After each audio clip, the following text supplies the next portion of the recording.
Се уште неизвестно е кога ќе профункционира училишниот превоз. Додека дел од учениците се возат до училиштата со веќе избраните линии, учениците од населените места каде што има жалбена постапка за линиите се снаоѓаат за превоз. Градоначалникот Максим Димитриевски смета дека и покрај жалбената постапка, превозниците требале да излезат во пресрет на барањата на учениците и општината по примерот на одредени компании. Она што е најбитно во овој момент дека немаме на територијата на општина Куманово голем број одсутни ученици од физичко присуство на наставата поради проблемот со градскиот превоз кој што го имаме и за кој веќе говорев дека можеби поради економски или други лични причини од страна на одредени превозници во овој изминат период се блокираа свесно со цел да се покаже несоработка од страна на општината, рече денеска градоначалникот Максим Димитриевски во врска со училишниот превоз. Ние се грижиме првенствено за здравјето на граѓаните, исполнување на сите еколошки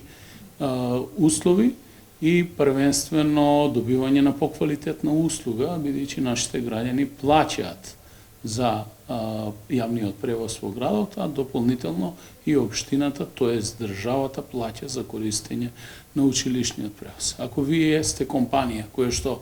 веќе 15 години и повеќе работи и функционира секоја година континуирано и влечете финансиски бенефити од овој начин на функционирање и работење, тогаш треба да имате и максимална флексибилност во вакви случаи кога разговараме за 3, 5 или 7 дена додека трае жалбената постапка, да имате сенс и слух да излезете во пресрет на барањата на учениците и на општината.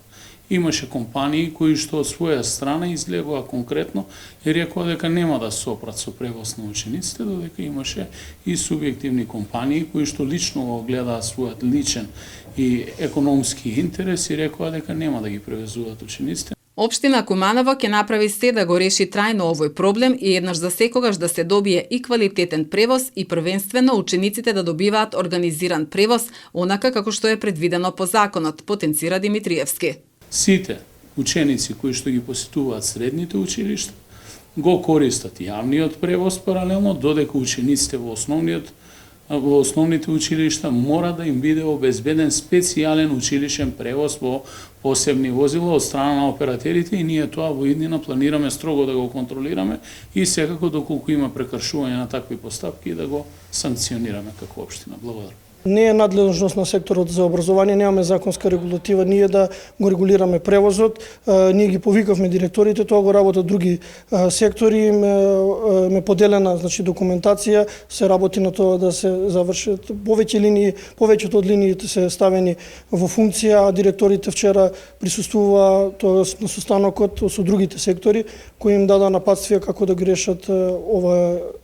проблемот со ангажирање на посебен линиски превоз за ученици. Вчера општината преку соопштение извести дека за линиите кои се во постапка ќе се регулира посебен линиски превоз со што ќе се обезбеди бесплатен превоз за сите ученици. Кога ќе започне посебниот линиски превоз за учениците кои што заради жалбената постапка за одредени линии останаа без превоз на почетокот на второто полугодие, зависи од тоа кога училиштата ќе склучат договор со превозниците.